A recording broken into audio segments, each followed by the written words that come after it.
Kalapit lang pala ng bahay ko.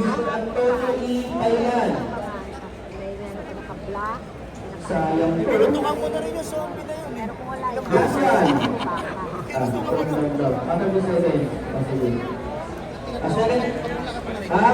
So, 1 minute and 10. Number 18144, mula sa Silang Daman, bukas ka muna dyan.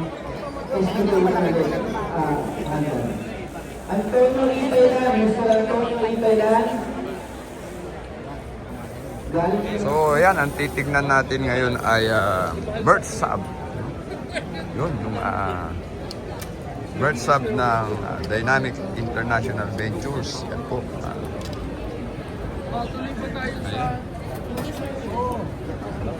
So, last year, ito po yung pinutok natin na MP5 drone ng Dynamic International Ventures. No? Doon kami sa Gold Cup nung time na yun. Kasama ko si Sir Juke De Leon pala. Yan. Si Sir, no? Hello. Hi, sir.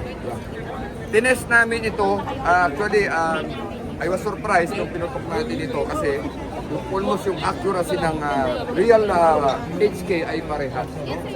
So, 3-shot group po, magkakadikit. About 7 meters po, no? Ang ginawa lang ko lang po nung time na yun, point and shoot, no? Pag angat ko po from low ready position, tatlong putok po, nagdikit-dikit po yung bala. So, I never expected po sa ganito kamurang presyo.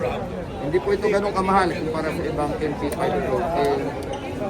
Nakakakuha ka ng ganung klaseng reliability at accuracy nitong Merc Sub na MP5. So may mga varieties tayo nito, no?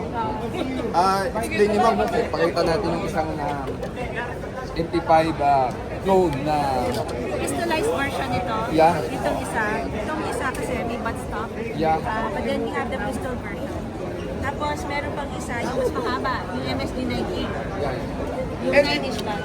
the good thing about this mga kapatid, kahit ito pistolized style, pwede po nyung lagyan ito ng bat.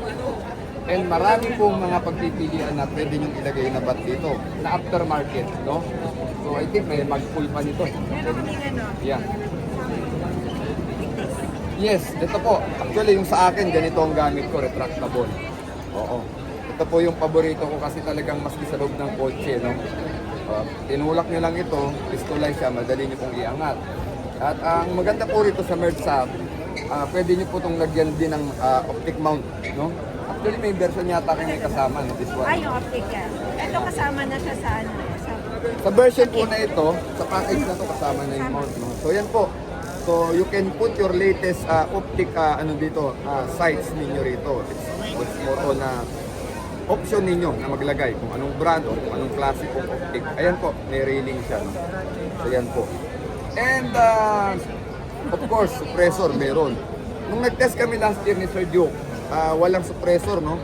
Pero hopefully, sa susunod, baka sakali, magkaroon tayo ng opportunity. Subukan na natin na na-suppress, no? Pero at any rate po, sa akin naman po, mas gusto ko po na walang suppressor, no? Kasi magse-save ng space kasi, no? O, kasi itong mga ito, dinesign ito sa mga tight spaces, no? That is why, gusto ko talaga ng MP5, no? Ang madali pong i-maneuver, no? Yan. Kahit anong galaw mo, angat, baba, mas madali pong i-maneuver pag mas maikli, no? So yun, Merc Sub, no? And susunod, ito, pinutok din namin ito last year. Doon din sa Gold Cup. Gold Cup ba yun? Sa tapat sa Cubao. Kasama ko si Sir Eric at si Sir Duke De Leon. No?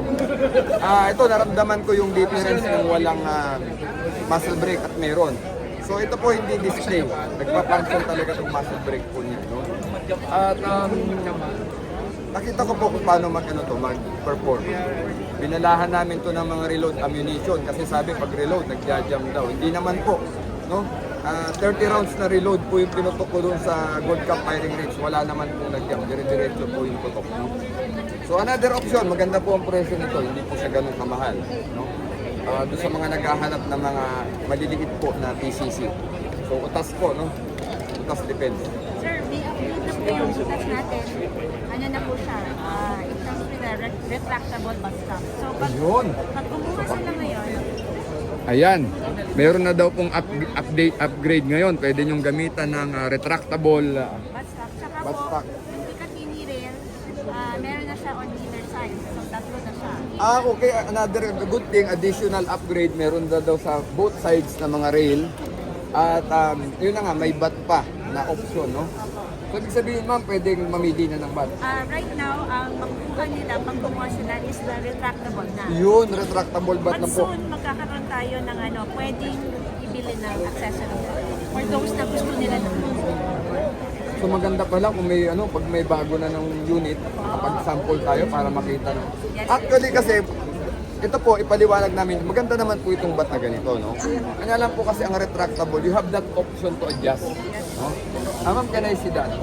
This one. Ayan. Yung gamit ko po na MP5, kaya ko po gusto, nag-a-adjust po yun sa different comfort position na kailangan ko, no? So ito po kasi ay fix, no? Ito po ay fix. So more advantage po talaga ang mga adjustable na retractable, no?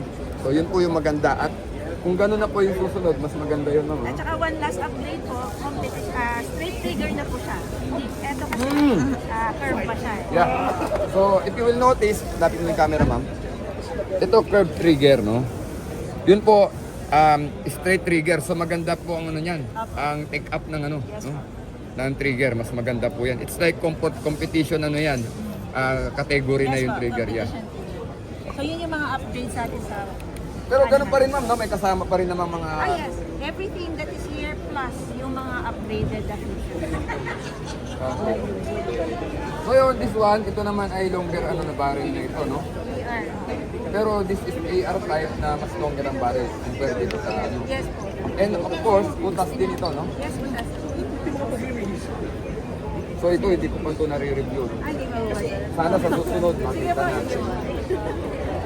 Parang ang ganda nito, ma'am, pag naka-muzzle brake, no? So ito po yung sinasabi namin kanina ng advantage kapag retractable bat. Tight spaces, itutulak lang po ninyo yan. Maliit siya, no? So for tight spaces, ganito po. Madaling manotin. Ngayon, gusto nyo po yung, pag kayo po ay nag-precision shooting, malayo-layo, atakin lang po ninyo. Ayan na po. So yun po, ang advantage kapag nare-retract po yung bat. So another good option po yan. At nakakatulong po yan sa atin kung how we perform po rin sa firing range or sa real scenario. So ulitin ko po, kapag short spaces, iiksian po nyo yan. Flip wings. Now, pag medyo mag-accuracy shooting kayo, malayo ang target. Akin. Yan na po. So sana po nakakatulong yung ating konting lecture.